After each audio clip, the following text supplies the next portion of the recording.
وې د ګناهونو ډېر خباست دی. ها په جهنم کې به د خدای ورچې اور ته به دې نیسي محترمو. دا خپل جسمونه اور ته تیار کړئ محترم، خپل جسمونه اور ته تیار کړه چې شیطان سره ولاړې. زما د اواز خو بد نه لګي، الفاظ خو سخت نه لګي.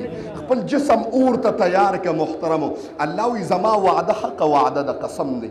ما وی عذابوم بده نو عذابوم بده. ها پس به د عذابومه په دې به د عذابوم چې ته زما دشمن ته د هغه په صف کې ما ته ودرېدې په دې درته غوسه یم. ورنه زما دام خیال د هغې نه بعد هم الله وی بانېدله ګورمه، د هغې نه بعد هم درله بانې ګورم. خو ته هغه بانې هم پرېږدې او وړوکي وړوکي رو ګورې او شیطان سره ودرېږي او د هغه هره نافرماني او هره خبره منې او ما ته د دشمنۍ په صف کې ولاړې.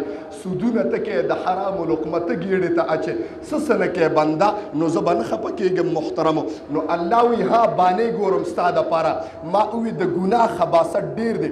الله وی ابتدایي خباست یې د دنیا چې کله ته په ګناهونو شې نو زما په زړه کې خو ستا دپاره الله وی کما یلیق بشانه، زما په حیثیت باندې خو بنده ستا ډېر احترام دی. دغه رنګې ما خپله مینه د یو مؤمن په زړه کې م اچولې ده. لکه یو جمله نه یم د حضرت ابراهیم علیه السلام. ابراهیم علیه السلام په باره کې پرښتو خدای ته ووی وی خدای دنه د خلیل جوړ کړی دی. توجه شته؟ ابراهیم خلیل الله، توجه شته دې جملې؟ خدای د دنه د خلیل جوړ کړی، انعامات ترې ورکړي دي، نو ستا خلیل بني. الله وی ښه و یو ازمایش پې درته نه کو. توجه شته دې جملې ته؟ حاجي صاحب ستا توجه شته؟ یو ازمایش پې درته نه کو. پرښتو یې خدای وکړ وی اسې ترېنه ما خلیل نه دی جوړ کړی، اسې ترېنه ما د ده په زړه کې زما دپاره ډېره مینه ده.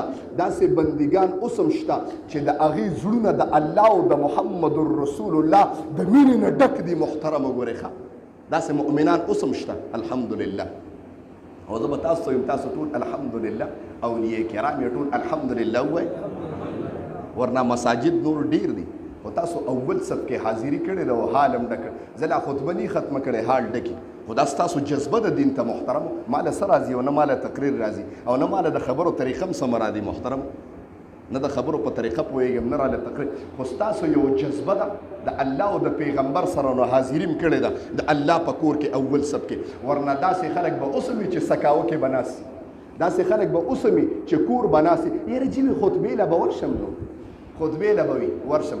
الله وی دغه زړونه ما د خپلې مینې نه خالي کړي. الله دې د دې نه وساتي امین ووایي. الله دې زمونږ دا زړونه د الله او د محمد رسول الله د مینې نه ډک کړي امین ووایي.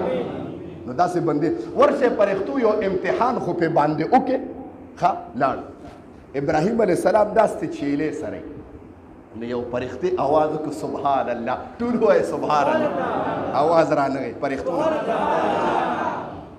نو ابراهیم علیه السلام وکتل چې دا څوک دی؟ یو کس ناست و. ده ورته یې دې خورشه الله لفظ دې وویل وایي یو پیره خو بیا ووایه ډېر شیرین نابانه اخو د پرښتو اوازونو درونو شیرین به نه لګېده محترمو. وایي یو پیره بیا ووایه. نو که زه ووایم ته به څه راکړې؟ وایي نیمې چیلې به درکړم، نیم کنډک به درکړم. ښه بیا ووایي سبحان الله. ټول بیا ووایي سبحان الله. الله وایي یو سبحان الله چې بنده په ځمکه ووایي نو په عرش باندې زه د هغه دپاره په جنتونو کې انعامات تیار کړم. بیا سبحان الله ووایي. دلته ستاسو دپاره ډېرې ونې په دې تقریر کې تیاري او یوه ونه الله وایي په یو سبحان الله باندې د مؤمن دپاره یوه ونه چې نال کم او یو عربي اس 500 سال منډه ووایي د هغې ونې سورې به لاندې نه کړي. نو یوازې دغه ونې نه د دې ونې لاندې چې څومره ایریا راځي دا هم د دې بندره. بیا ووایي سبحان الله. په یو سبحان الله درته څومره غټ پلاټ میلاویږي محترم. دلته خو ته پنجمرلې پلاټ پسې مړ شوې، قسطونه جي په قسطونو به والم. الله وایي په یو سبحان الله درله جنت کې پلاټ لیکم او یو نه د ما خزانې ډېرې وسیعې دي. توجه شته دې جملې ته؟ نو بیا چې سبحان الله وویل چیلې نیم کنډک مې در اوس خو یو پیره بیا ووایه ډېر را باندې خوږ. نو یې بس نور بیا به څه راکړې؟ وایي دا نیمې به نور هم درکړم که نه. بیا سبحان الله ووایي، بیا سبحان الله ووایي. نیمې چیلې ورکړې. وایي یو پیره خو بیا نه راته قربان شم د ابراهیم علیه السلام. نو وایي اوس خو ته لپک یې اوس د سره څه دي؟ اوس به څه راکړې؟ ابراهیم علیه السلام ته اوس به سره کې وایي د دې چیلو دپاره خو یو شپونکې په کار دی درله به یې سری که نه وایي ها وایي به زه سرومه که نه خوښه یې نه چې یو شپونکې پیدا شي وایي بس خوښه مې دی بیا وایي سبحان الله ټول وایي سبحان الله وایي قسم دی الله فرښتې ته اواز وکړه ته ما دنه هسې خلیل نه دی جوړ کړی دی به اوس تمامه زندګي ستا دا چیلې سره هغه فرښتې ورسره لاس مې راوکړو لاس یې وله ښکل کړ وایي زه خدای ابتحاد دپاره رالېږلم ما خدای نه تپوس وکړو خدایه خلیل دې ته جوړ کړی خو څومره انعامات دي نو زما رب خلیل مې ته هسې نه دی جوړ کړی امتحان مې پې واله وایي قسم دی الله په امتحان کې پاس کړ سبحان الله ووایي نو ما وی داسې بندګان اوس هم شته چې د هغې زړونه د الله او د محمد رسول الله د مینې نه او د نورانیت نه ډک دي الله وی د ګناهونو اول خباست په دې دنیا کې چې د مؤمن د زړه نه خپل محبت وباسم ده ته به په عباداتو کې لذت نه میلاویږي ده نه به زه د دین کار نه اخلم ده باندې به قسم قسم مصیبتونه اموخته کړم د ده مال به په سم ځای باندې نه لګیږي زما په دین باندې به نه لګیږي په یتیم او یسیر باندې به نه لګیږي بلکې د ده د زړه نه به زه خپله مینه وباسم